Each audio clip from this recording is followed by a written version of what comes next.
Amém. Deus abençoe. Que você leve um pouquinho desse amor aí para a sua vida, para a sua jornada, para a sua casa, em nome de Jesus. Nós vamos continuar hoje, irmãos, a nossa série de mensagens conversando e pensando o cristão e as emoções. A gente, hoje pela manhã, nós conversamos sobre o cristão e a tristeza. Foi o tema que nós falamos, a emoção que nós falamos hoje de manhã. E nós hoje vamos conversar sobre mais uma emoção. Como é que isso está reverberando na vida de vocês, né? Vocês têm pensado um pouquinho sobre esses temas? Você tem pensado um pouco mais sobre as suas emoções? Esse é o nosso desejo. Estamos no mês, né, do setembro, que é o Setembro Amarelo, que é um mês de incentivo a cuidado com a saúde também, com a saúde mental e emocional. Então a gente quer inspirar e usar esse momento da palavra para inspirar através da palavra, mas também através do conhecimento psicológico que a Jéssica tem nos ajudado. Quero convidar a Jéssica mais uma vez para vir aqui no altar, que ela vai me ajudar nesses dias. Então quero reforçar para vocês que no próximo domingo nós não teremos essa nossa série, nós vamos voltar com ela no dia 24, pela manhã e à noite. A gente encerra com mais 2 emoções que a gente planejou, que teremos no dia 24, de manhã e à noite, igual fizemos hoje, pela manhã e à noite, para que a gente consiga abranger esse mês completo de tudo isso que está acontecendo, tá bom? E hoje nós vamos conversar sobre Hoje nós vamos conversar sobre frustração. Quem já se frustrou na vida? Não precisa levantar a mão não, né, Deus? Quem já se frustrou na vida, né? Alguma frustração, se a gente pudesse enumerar, né? Se a gente pudesse enumerar, talvez... O Julinho quer ficar com nós aqui. Se você pudesse enumerar alguma frustração, né? E a gente pudesse pensar, existem frustrações pequenas, básicas, como das mais simples e mais banais, às vezes, né?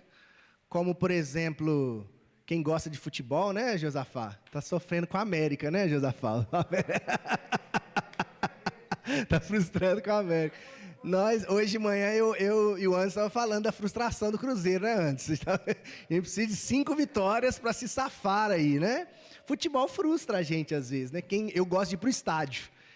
Já fui no estádio várias vezes que o Cruzeiro perdeu. Aí você vai, coloca camisa, compra ingresso, compra lanche, aí volta para casa murcho, né? Porque o time perde. É uma frustração, né? É uma expectativa que não foi correspondida. Eu queria que a gente conversasse sobre essas frustrações, não essas mais banais, mas as frustrações mais profundas. Como, por exemplo... Aqui, gatinho, para você comprar. Já está lá, tá? Como, por exemplo, você já teve uma oração que você fez e Deus te respondeu diferente da forma que você esperava? Várias? Já teve uma oração que você esperava um sim e Deus te respondeu um não? Já teve um clamor que você fez para que Deus te direcionasse para um caminho e de repente você se viu em outro? Como lidar com a nossa fé? Como permanecer crendo, tendo fé, firme em Deus, diante de orações que não são correspondidas de acordo com a nossa expectativa? Essa é uma pergunta muito mais séria, envolve uma frustração muito mais profunda do que essas banais que compartilhei, né? Como continuar firme na fé? Como permanecer alicerçado, firme em Deus, tendo orações e anseios que achávamos que era o certo, o correto, que não foi atendido? Eu quero primeiro que a gente converse sobre o olhar psicológico da frustração, mas depois eu quero mostrar nas Escrituras como que alguns homens de Deus lidaram com isso, com a frustração, com a expectativa que não foi correspondida. Como eu falei aqui, talvez você já teve uma oração que você fez, um pedido, Eu, em gabinete pastoral, não só na igreja, mas a vida pastoral nos dá essa possibilidade, e a tecnologia também de se conectar com pessoas de longe, que se identificam com a minha vida pastoral e se abrem, conversam. Pessoas que estão distantes da presença do Senhor porque as suas expectativas não foram correspondidas. Anseios, clamores que fizeram, e a resposta foi diferente da que ela esperava. E aquilo esfriou a fé daquela pessoa a ponto de distanciar da fé. Como lidar com isso? Como lidar com esse problema concreto que existe? Se eu pudesse enumerar aqui, eu poderia falar milhares de orações que eu fiz, que eu queria muito que Deus respondesse. Vou falar de uma. Tá? Vou compartilhar antes já. Eu lembro quando os irmãos sabem que eu gosto de estudar, né? E aí eu fui começar para tentar quando eu fui tentar o mestrado. Já estou no doutorado, mas eu fui tentar o mestrado. Eu já estava aqui em Belo Horizonte e descobri que tinha na PUC. Falei, poxa, eu vou tentar na PUC, é uma faculdade legal e tal.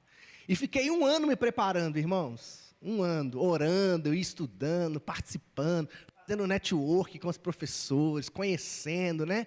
E fui criando, aquela expectativa foi crescendo, né? A expectativa começou a ficar lá em cima. Os professores falaram, nossa, seu projeto está legal, acho que vai dar certo, e papapá e tudo mais. E chegou o dia do processo seletivo. Eram 4 etapas. Uma prova de inglês, uma prova de conteúdo, uma entrevista e análise do meu projeto. 4 etapas. Eu fiz essas etapas. No dia da prova, eu estava me sentindo meio estranho, assim, não estava bem, mas fiz a prova. No dia de saber o resultado, eles falam o resultado numa sala, assim, eles juntam todo mundo, assim. Eu tinha ficado em 5º ou 6º lugar da qualificação. Bom, 30 pessoas, fiquei em 5º ali. Eu falei, agora vamos ver se eu vou conseguir a bolsa para fazer o curso. Começaram a chamar, irmãos, foi aquela questão frustrante, assim, né? Chama o primeiro, fulano de tal, você precisa da bolsa? Preciso. E eu esperando para chegar no 5º lugar, né? Ali, orando ali, Deus, prepara a vaga para mim, né? 2º lugar, você precisa da bolsa? Não, não precisa. Aí passou para o 3º. 3º lugar, você precisa da bolsa? Preciso. 4º lugar, você precisa da bolsa? Preciso. Gente, acabou as bolsas agora. Então, os próximos agora vocês vão ter que fazer ou por investindo, tentando outra alternativa, agradecemos. Vamos passar agora para o doutorado. Meus irmãos, o pessoal que me conhecia, falou, Jorge, tenta aí, não sei o quê. Aquilo foi aquele balde de água fria, né? E aí eu tenho que confessar para os irmãos, quando eu fico frustrado, eu desconto no doce. Aí eu fui para a padaria, comprei doce, comprei bolo de chocolate, comi, fui para casa. Fiquei um pouco triste, compartilhei com a Jéssica, né? Fiquei triste, porque é uma frustração, né? Mas logo depois Deus abriu outra porta. A gente lida com a frustração. A gente enfrenta isso. Eu queria muito. Tive que fazer o mestrado lá em São Paulo, longe. Tive que viajar toda semana. Foi desgastante. Não foi como eu queria. Mas foi. Assim foi. Como lidar com isso? Como não se angustiar e não ficar irritado com Deus? Diante de uma frustração da expectativa que você não queria. Jéssica, fala para nós um pouquinho, aprofunda esse tema para que a gente tenha esse olhar da psicologia e o olhar também das escrituras sobre a frustração. Eu só vou pegar o gancho do que você colocou, que o pastor falou assim, eu fiquei frustrado, mas eu fiquei também triste. Então tem um negócio muito curioso, pode ser uma curiosidade boa ou não, que quando a gente sente emoção, a gente sente um mix de emoções. Não vem só uma. Não vem uma coisa muito organizada, sabe? Estou sentindo isso, aí depois vem isso, aí depois vem isso, aí depois vem isso. Não, vem um mix. E lembra, quem estava aqui de manhã, eu disse que a emoção é como uma onda. Ela vai no pico, sobe, depois desce. E aí, à medida que ela sobe, pode subir um tanto de uma vez. E elas não são muito educadas, não. Elas vão rapidamente e podem vir várias ao mesmo tempo. Então, eu achei muito interessante você ter colocado isso, porque, às vezes, a gente confunde, ou tem pessoas que não sabem, acham que a emoção vem muito organizadinha, mas não, elas vêm todas ao mesmo tempo. É um mix, várias ao mesmo tempo. Então, o que é a frustração? Que você já até tinha colocado na sua fala. É algo que foi idealizado e não se concretizou, né? Gente, eu estou enxergando hoje de manhã, só porque assim, eu estou impressionada que eu estou de óculos agora, porque de manhã, irmãos, eu estava sem óculos, estava um terror, eu não estava enxergando ninguém, eu estou tão impressionada que eu estou enxergando todo mundo. Estou até assustada, agora eu estou enxergando, vendo todo mundo, né? Enfim, então é algo que foi idealizado e não se concretizou, né? Seja um sonho, seja um projeto, seja uma ideia, seja um desejo, qualquer coisa que idealizei e não veio para a realidade. E aí, eu quero deixar 4 aprendizados que a gente pode ter com essa frustração, com essa emoção. Primeiro, nós precisamos deixar os comportamentos infantis. Por quê? Porque quando a gente se frustra, a gente, às vezes, eu acho que não acontece com a gente, que é adulto, quer meio que fazer birra, como uma criança. Aqui, somente no nosso meio, está o meu sobrinho, ele tem 2 anos. A criança, nessa idade, ela não tem o seu cérebro racional formado. Por isso que é comum você ter que ficar repetindo, falando trocentas vezes a mesma coisa. Isso faz parte da biologia, tá? Por isso que, às vezes, as pessoas podem olhar e achar que isso é uma birra, mas ela não tem consciência. Ela não tem o seu cérebro racional 100% formado. Considera-se que eu e você, que somos seres humanos, adultos, biologicamente formados e perfeitos, a gente tem aí uma certa maturidade, né? Considera-se. Não vai comer chocolate depois que fica frustrado. Mas uma criança de 2 anos, ela não tem esse raciocínio crítico das coisas, né? Quando ela recebe um não. Mas a gente deveria ter. Só que, como a gente, às vezes, não amadurece como precisaria, a gente tem, às vezes, muitos comportamentos infantis diante das frustrações. Às vezes, não literalmente, a gente se derrama no chão e esperneia. Às vezes, não literal. Mas, às vezes, pode ter algum comportamento que a gente faz que é quase como se fosse um deitar no chão e espernear. Que seria, por exemplo, eu bater bravamente em alguma porta e falar, não aceito, não acredito, não devia. Eu tinha que ter conquistado, eu tinha que ter feito. Às vezes, o meu comportamento infantil e imaturo pode ser querer descontar em todas as pessoas que estão à minha volta, né? Não precisa levantar o dedo se você já fez isso. Respira fundo, a vida tem muito ainda a nos ensinar. Graças a Deus que a gente tem muito ainda pela frente para aprender e amadurecer. Mas esses comportamentos infantis, eles vão anulando a gente aos poucos, vai fazendo com que a gente perca a capacidade de raciocínio. Um comportamento infantil como esse faz com que a gente perca essa capacidade de raciocinar, de pensar. De, poxa, peraí, eu me frustrei, eu estou muito frustrada, eu estou muito brava, ou eu estou muito triste, mas calma, o que eu posso fazer de diferente? Porque descontar nas pessoas, eu ficar esbravejando na casa, quase que caindo o teto da minha casa, infelizmente não vai cooperar para que essa frustração seja, de alguma forma, atenuada em você.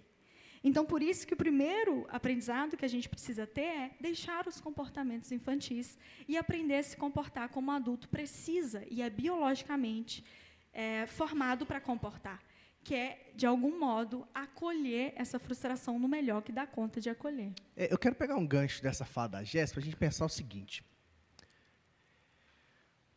Como que a gente está vivendo um tempo de infantilização da fé? A Jéssica está falando aqui sobre que a primeira postura diante da frustração é deixar de termos posturas e comportamentos infantis. Como estamos vivendo um período de infantilização da fé? Eu sou de igreja desde que nasci. Então, vamos contar aí 33 anos. Com consciência, um pouquinho menos, né? Mas cresci na igreja, já vi muitas ondas e movimentos na vida da igreja, muitos profetas e muitas profetadas, muitas falas e muitas expectativas geradas. Mas, e isso é um motivo meu de estudo, de pesquisa, como que cada vez mais as pessoas estão se afastando da igreja por uma frustração de relacionamento, por uma frustração daquilo que um líder religioso falou para elas. E o que isso demonstra muitas vezes para mim? É esse fato da infantilização. Às vezes não ocupou um cargo que quer ocupar da igreja e sai. Exato. Não alcançou o que queria, não chegou no posto que anseiava. Por isso, ele se frustra e esperneia como uma criança. Só que quando eu falo da infantilização espiritual, do que eu estou falando? A fé da pessoa, ela vai se esvairindo à medida que as expectativas que ela criou não realiza. Do desejo dela, né? Do desejo dela. E aí, assim, nós estamos vendo esse tempo de infantilização da relação espiritual. Se Deus me responde da forma que eu não gostaria, eu entro em crise com Deus. A minha fé fica abalada. E aí, lembrando disso, eu me lembro um texto do apóstolo Paulo. O apóstolo Paulo escreveu a segunda carta ao Timóteo, capítulo 4. Esse capítulo 4 da segunda carta de Timóteo é um espetáculo. A gente precisaria ler ele quase todo dia, para a gente ver a maturidade de Paulo, em contraponto à infantilidade. Olha o que Paulo escreve. Ele está aqui numa parte final do seu ministério. Olha o que ele escreve sobre frustração, como que ele foi frustrado na caminhada.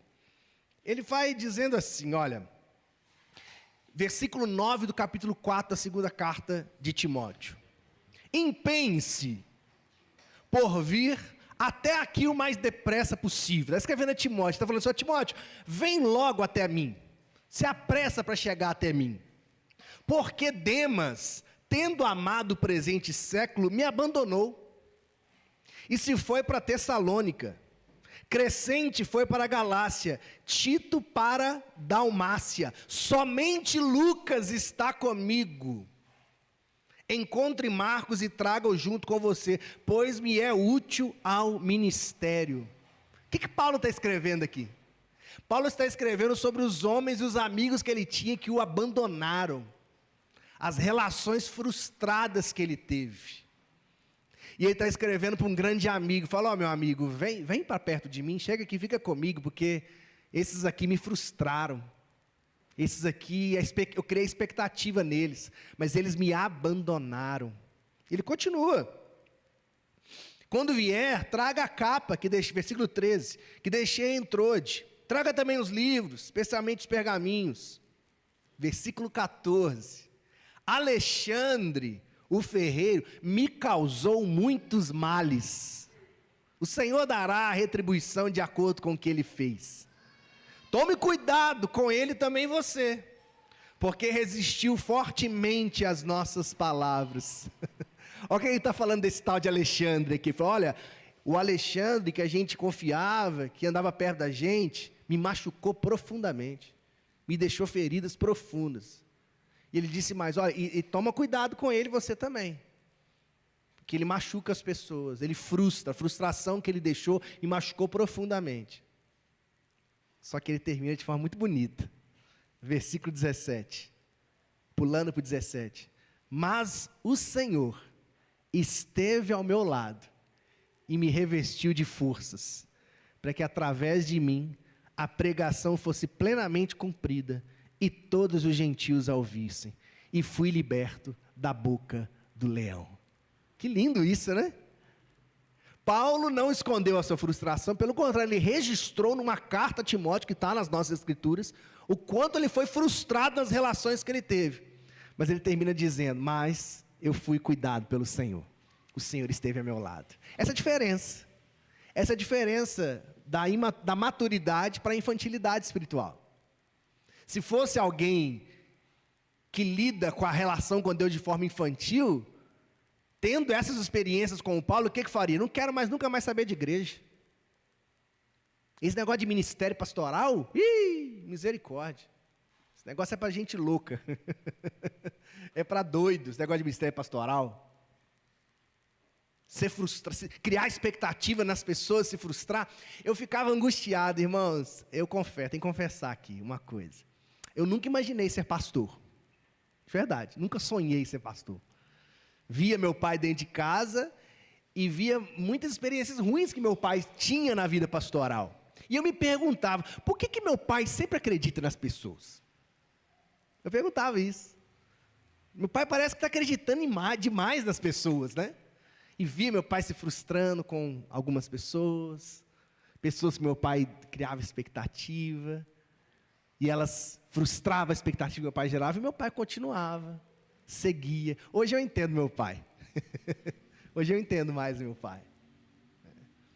Porque a nossa firmeza na fé e no ministério não está nas pessoas e na caminhada, mas está em Deus.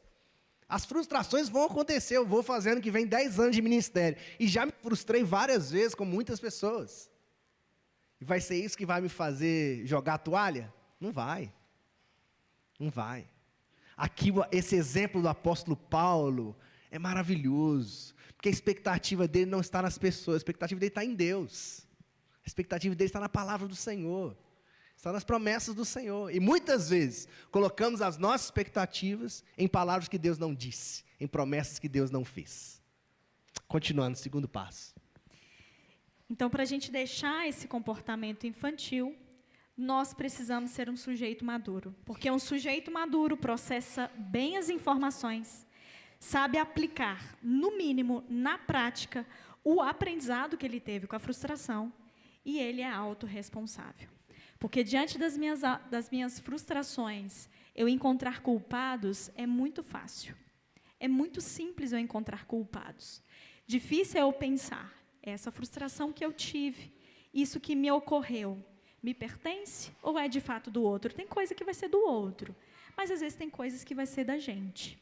Então, por isso que o convite a todos nós é um convite à maturidade.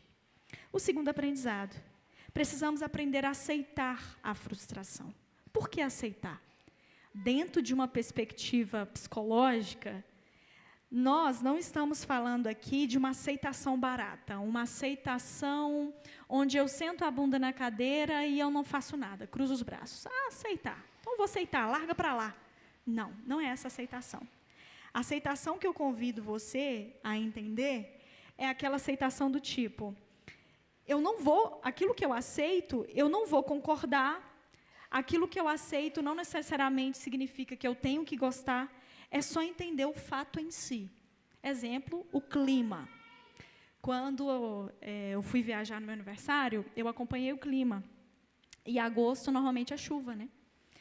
E aí eu tinha, de alguma forma, uma expectativa que não pudesse chover, porque você ficar andando na rua com guarda-chuva, com sombrinha, não é nada legal. Uma chuva muito forte não ia ser nada legal.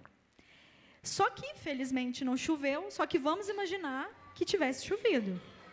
Se tivesse chovido muito, não teria como eu olhar para a chuva e falar assim, não concordo que está chovendo. Não concordo, não acho que deveria chover. Não tem como, você percebe que é um fato? Eu posso até não gostar, eu posso até assim, desagradar. Eu não queria que chovesse justamente hoje. Mas aqui a ideia de aceitar é só aceitar o fato. É o fato concreto.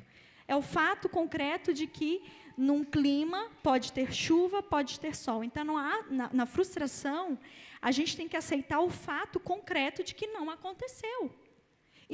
E às vezes, a gente não poderia, às vezes, ter feito mais ou menos para mudar. Porque não tem como voltar no tempo. Se tivesse como voltar no tempo. Também não sei se seria tão bom. Mas, enfim, outro papo. Mas, de qualquer forma, o meu convite a você é aceitar, nesse aspecto, aceitar o fato. Aceitar que aquilo que você idealizou não aconteceu. É um fato. Não tem como a gente fazer nada para trás. O que a gente tem que fazer é algo para frente. É o daqui em diante. Então, por isso que não é concordar, não é simplesmente um concordar de uma opinião própria, não é simplesmente de um gostar pessoal, é compreender que é um fato em si. Não aconteceu. Então, esse é o segundo aprendizado, aprender a aceitar. Terceiro aprendizado. Um pouquinho, Jéssica. Aqui está outro aspecto de maturidade. A Jéssica falou sobre aceitar o fato. Eu coloco um adendo a mais aí. Aceitar as consequências, né? Porque muitas coisas que experimentamos, muitas circunstâncias que passamos, na verdade, elas são o quê? Consequências das nossas posturas. consequências das nossas decisões. E aí, nós precisamos ter muito cuidado que o outro elemento da imaturidade espiritual, da infantilidade espiritual, é colocar na conta de Deus o que é nosso. Ou colocar na conta até do diabo. O diabo tem culpa de muita coisa. Muita coisa. Ele é o pai da mentira, ele faz muita coisa. Mas tem muita coisa que acontece na nossa vida que é responsabilidade nossa. Situações que não acontecem como gostaríamos, é responsabilidade nossa. E às vezes começamos a colocar a culpa em Deus, a culpa sempre no outro. E isso não é de hoje, né? O que acontece quando Deus chega no jardim e pergunta para Adão: Adão, o que você fez? Você comeu do fruto proibido. O que Adão fala? Foi a mulher que tu me destes. Aí, ó. Olha a transferência de responsabilidade aí, ó. Desde, sabiamente não. Desde lá do jardim, essa transferência de culpa está presente. Desde o jardim. Ah, não, é a mulher que tu me deste. É aquilo, é Deus que assim quis. É Deus, é o diabo. Não. Um processo de maturidade emocional, mas também espiritual, é entender que muitas coisas é fruto das nossas consequências. Uma vez eu vi um pastor comentando, um grande pregador, que ele chegou, ele tinha acabado de pregar, e veio um rapaz jovem e falou assim: pastor, eu quero pregar assim como o Senhor, ora para Deus transferir toda essa unção sua para mim, para eu poder sair pregando assim igual o Senhor e tal. O pastor falou assim: não vou orar não, porque tem 30 anos que eu estudo, que eu me dedico, que eu preparo, tem 30 anos de experiência pastoral. Você acha que eu prego do jeito que eu prego hoje porque foi um estalar de dedos? Tem uma jornada, tem um processo, tem um trabalhar de Deus na minha vida, que somente eu sei na minha relação com Deus. Eu vou orar para Deus construir a sua história, para você construir a sua jornada, Deus te dá as suas experiências, Deus te dá uma unção diferente da minha. Porque às vezes a gente está achando que as coisas vão chegar sem um processo, e aí isso é muito interessante, porque nisso a gente começa a aprender a se frustrar menos também. Se frustrar menos com Deus, falando nossa relação com Deus agora.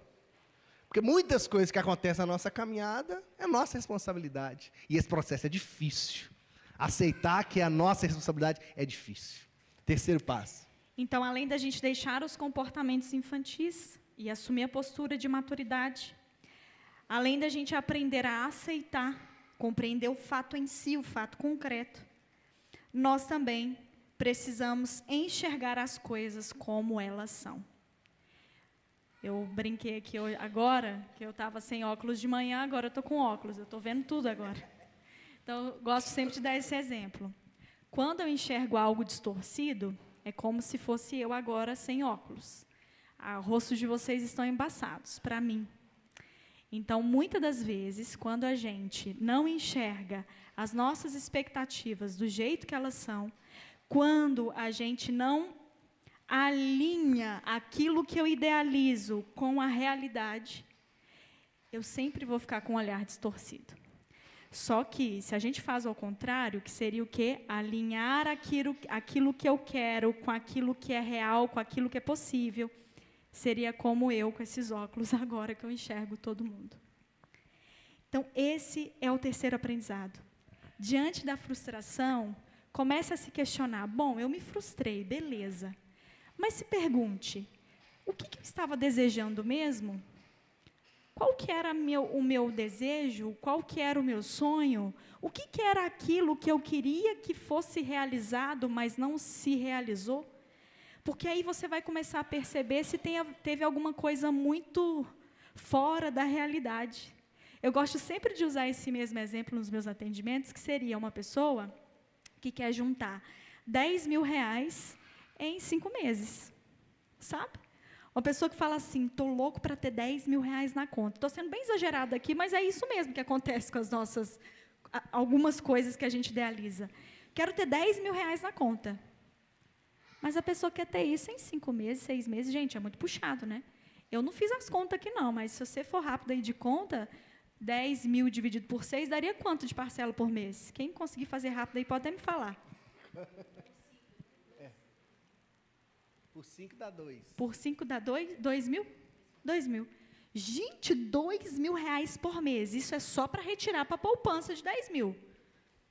Percebe? Nossa, eu quero muito. Eu sei que você quer os 10 mil. Tá tudo bem, você quer fazer uma poupança.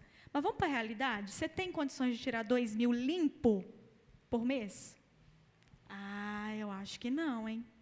Então, não. Então, aqui a gente está começando, de alguma forma, a ensinar essa frustração. Vai falar, olha, frustração, você veio até mim, mas eu quero também ser amiga de você. Vamos nós duas aqui bater um papo e vamos tentar alinhar os nossos desejos? Para, de alguma forma, aquilo que a gente tanto idealiza possa vir para a realidade e a gente se frustrar menos? E novamente, onde entra a infantilidade espiritual nesse processo, né? Quando a gente começa a colocar na conta de Deus os resultados das nossas consequências, das nossas inconsequências. Como a Jéssica falou, vou permanecer no exemplo dela. Nossa, eu quero juntar 10 mil reais em 5 meses. Só que você ganha R$ 1.500. Aí passa os 5 meses e fala, nossa, é Deus que não quis que eu não juntasse os 10 mil reais. Já viu essa expressão assim? Ou será que foi nós que criamos uma expectativa inconsequente? Só que eu vou dar um exemplo mais radical. Esse foi um exemplo muito simples. Esses dias eu assisti 2 documentários. Indico para a igreja, não são documentários agradáveis no sentido do tema, mas profundos, que um foi sobre o assassinato da Daniela Pérez. Lembra do caso da Daniela Pérez? Que foi assassinada por um rapaz que virou pastor depois? Oi?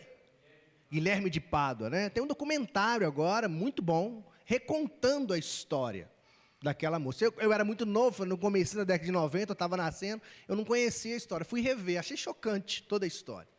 Depois revi também o caso tem um outro documentário sobre o assassinato da família Nardone, aquele casal que jogou a menina do prédio, lembra desse? Mais recente. Estarrecedor, né? Estarrecedor aquilo, né? Como explicar uma situação dessa? Essa frase cabe? Ah, foi vontade de Deus isso. Essa frase cabe nessa situação? Não cabe, né? Não tem como, né? Não tem como. Por que muitas vezes nós usamos essa mesma frase para explicar as nossas inconsequências? Mas uma inconsequência radical como essa, a gente não usa essa frase, porque não cabe mesmo, né? Que Deus teria vontade dessa? Que Deus teria uma sensação dessa? Esse Deus eu não creio. Esse Deus eu não creio. Porque qual que é a vontade de Deus? As Escrituras vai dizer que a vontade de Deus é que todos sejam salvos. Isso está em João no capítulo 6. O que é a vontade de Deus? Deus é amor. Se Ele é amor, isso é vontade dEle. O que é a vontade de Deus? É paz, é justiça, é vida, é alegria. Isso é vontade de Deus. Mas usamos essa frase muito mal colocada. Porque nesses 2 exemplos que eu coloquei, o que está acontecendo ali? São frutos da inconsequência daqueles personagens, do assassinato da menina e da família. E o documentário mostra, até de forma mais profunda, que à época eu não tinha capacidade de perceber, da cabeça, da mentalidade dos assassinos e tudo mais, fruto da inconsequência daquelas pessoas que ceifou a vida de uma criança e de uma jovem com muito potencial, com uma carreira pela frente. Então, percebe como nós temos que tomar muito cuidado. Volta ao terceiro, que é aceitar o fato como ele é, né? Está aí, né? Enxergar as coisas como elas são. Nós precisamos, gente, num passo de maturidade de vida e espiritual, aceitar as coisas como elas são. Tem coisas que não são... Isso, a Jéssica falou. Fala isso no microfone. Tem coisas que não são explicáveis. Tem coisas que não são explicáveis. E quando falamos sobre a fé, e eu estudo teologia, ciência da religião há muitos anos, uma coisa que quanto mais a gente estuda, mais a gente percebe é que existe muita coisa inexplicável. Que a gente lida com o imponderável, com o mistério. A teologia vai usar essa expressão, que Deus é mistério, e um mistério tremendo. Nós estamos lidando com mistério, a gente está lidando com algo que está para além da física, chama de metafísica. Algo que a gente não sabe explicar por completo. O próprio apóstolo Paulo escreveu isso. Lembra que ele fala assim: hoje nós vemos como num espelho, uma imagem distorcida. Não é assim? Mas chegará o tempo que nós vamos vê-lo face a face. Até a gente chegar na eternidade com Deus, nós não teremos noção completa de quem Deus é. Então nós precisamos ter essa maturidade espiritual, porque isso vai nos ajudar profundamente a lidar com as frustrações da nossa vida, a lidar com a contingência da vida, ou seja, com o elemento aleatório da vida. Tem coisas que acontecem na vida e que a gente não está esperando. Acontece. E nós, como metodistas, cremos que nós temos livre arbítrio. Nós temos liberdade. Você tem liberdade de decisão. Você tem a possibilidade. E isso é lindo. Mas, ao mesmo tempo, é duro. Porque a responsabilidade está sobre nós. Se Deus está nos controlando minimamente, toda a responsabilidade é dele. Mas se a liberdade está em nós, e Ele nos deu essa liberdade, a Escritura nos diz isso, nós temos muita responsabilidade sobre as nossas decisões. Isso é um processo de maturidade importante, para que a gente possa enxergar as coisas como elas são. Quarto passo. Enxergue as coisas como elas são, alinhando o ideal para o real. Faça ajustes de expectativas. Quarto e último. Podemos e precisamos extrair um aprendizado. E o aprendizado que a gente vai ter que extrair com essa frustração, não se desespere achando que é um aprendizado rápido. Nenhum aprendizado é rápido. Nós temos aqui várias idades. Para todas as idades e níveis de desenvolvimento biológico aqui, nós tivemos um tempo.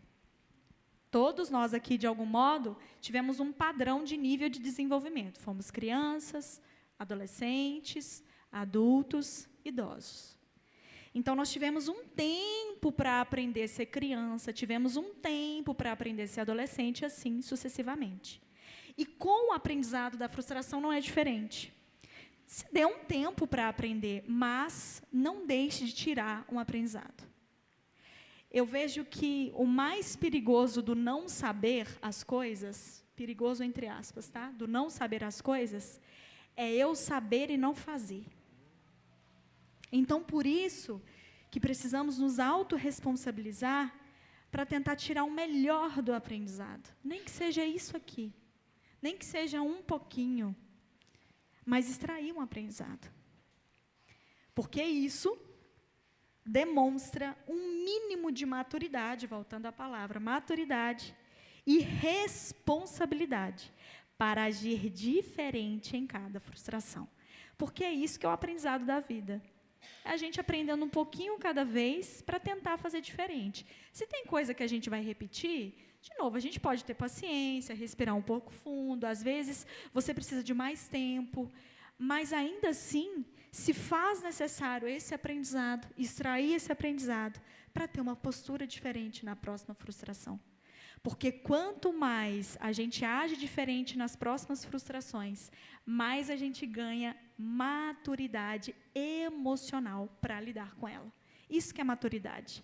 É essa capacidade de pegar uma informação, receber essa informação, processar essa informação e gerar dessa informação algum resultado para a sua vida. Qualquer coisa. Todas as vezes que, na verdade, vamos colocar desde quando o pastor pregou aqui a primeira vez. Todas as pregações. Algum aprendizadozinho a gente levou, né? Algum conhecimento pequenininho a gente levou. Então, é isso. É esse tipo de aprendizado, é esse tipo de maturidade. Mas eu espero que a gente, de alguma forma, tenha ações diferentes diante desses aprendizados recebidos. Perfeito. E eu quero ir concluindo, porque quando nós pensamos nesse tema da frustração, e eu sugeri esse tema da frustração, um texto bíblico estava na minha mente, que é um texto que, a primeira vez que li, me impactou muito. Está em Hebreus, se você quiser abrir sua Bíblia, Hebreus capítulo 11, versículo 13. Tinha uma canção que explodiu no mundo gospel aí, né? Há uns anos atrás, que a letra era assim: não morrerei sem que a promessa não venha se cumprir. Era algo assim. E ele dizia assim: quem tem promessa de Deus não morre não. Era o refrão. Bem ruim, por sinal, também a música, né? A música e a letra já era bem ruim. Mas, teologicamente, ela é pior ainda. Ela é pior ainda. Porque a gente abre as Escrituras, em Hebreus capítulo 11, versículo 13, e esse capítulo 11, eu tenho que contextualizar para os irmãos, é o capítulo que fala sobre os heróis da fé. Começa falando sobre a fé, aí vai falando sobre os heróis da fé. Sobre vários personagens. Você já tem a oportunidade de ler esse capítulo 11, é um capítulo muito importante de Hebreus. Ele vai falando sobre cada herói da fé das Escrituras, o que ele fez, o que ele realizou, vai citando um por um, homens e mulheres, aparece ali nesse capítulo 11. Aí chega no versículo 13, o texto diz assim: todos estes morreram na fé, não obtiveram as promessas. Vou ler de novo. Não obtiveram as promessas, mas viram-nas de longe e se alegraram com elas, confessando que eram estrangeiros e peregrinos na terra. Olha o que o texto está dizendo, irmãos. Que esses heróis da fé viram a promessa só de longe, não receberam aquilo que Deus tinha prometido para eles, foram frustrados em relação à expectativa que a promessa de Deus gerou neles. Contudo, eles se alegraram, mesmo que de longe. Eles se alegraram, mesmo diante da frustração. Gente, isso aqui é um nível de maturidade que eu acho que eu estou buscando ele ainda, não sei vocês. Mas esse é um nível de maturidade que eu ainda estou buscando. Porque não é fácil, né? Essa pergunta que eu fiz no começo, e é uma pergunta quase que sem resposta, é bom eu acredito que a coisa mais difícil da vida é fazer pergunta, né? A resposta é fácil, pode enrolar, fazer o que você... Mas a pergunta é a mais difícil. Como permanecer firme em Deus, ter sua fé firmada, mesmo diante das frustrações? Que pergunta difícil, né? Porque olhando para esse texto aqui, olho para os heróis da fé, não é qualquer homem e mulher de Deus não, tá? Não é o homem que converteu ontem e chegou na igreja hoje, não. São os heróis da fé. Homens e mulheres de Deus que Deus fez coisas extraordinárias na vida desses cidadãos, desses homens e dessas mulheres. Mas esses homens, segundo o texto de Hebreus, se frustraram porque não conseguiram receber plenamente da promessa, só de longe. Olharam assim, como que seria bom, né? Como que seria bom? Mas eles permaneceram firmes em Deus. O meu conselho que eu daria como pastor, para a gente terminar e orar, é ajuste as suas expectativas. Não coloque a sua relação com Deus baseada nas expectativas que você cria. Crie expectativas somente naquilo que a palavra diz. Não crie expectativa na palavra do pastor, não crie expectativa na palavra do bispo, vou repetir, tá? Não crie expectativa na palavra do pastor, não crie expectativa na palavra do bispo, na palavra do colégio episcopal da nossa igreja. Sabe por quê? Porque homens e mulheres podem te frustrar. Eu posso te frustrar um dia. Isso pode acontecer. Você pode me frustrar um dia. Mas sabe qual é a diferença da maturidade e da imaturidade? Eu vou te frustrar, mas você vai continuar olhando para mim com alegria no rosto, caminhando comigo. Você vai me frustrar e eu vou continuar te abraçando, caminhando com você, entendendo que somos seres humanos que dependemos um dos outros. E a nossa fé não está alicerçada nisso. Está alicerçada em Deus, Que a palavra diz que ele não é homem para que minta. Que Deus nos ajude. Que você viva uma semana maravilhosa. Que Deus realize muitas bênçãos na sua vida essa semana. Que Deus faça muitas coisas novas, abençoadoras na sua vida nessa semana. Mas também, se algumas coisas que você quiser não acontecer, permaneça firme. Se permita se entristecer. Encontre pessoas que você possa compartilhar sua tristeza, sua frustração. Encontre homens e mulheres de Deus que você pode compartilhar da fé para continuar. Porque o segredo, segundo Apocalipse, que nos fala é: aquele que for fiel até o fim, dar-te-ei a coroa da vida. Com frustração ou sem frustração, o nosso desafio é permanecer fiel em Deus até o fim. E eu quero ajudar você, e eu preciso da sua ajuda, para a gente permanecer fiel até o fim, até o dia que Ele nos buscar, até o dia que Ele nos levar. Amém? Vamos ficar de pé? Vamos orar e vamos falar com Deus? Vamos pedir para Ele nos abençoar. Eu queria convidar você a vir para o altar, se você quiser. Vamos estar de louvor? A gente cantar uma canção, para a gente colocar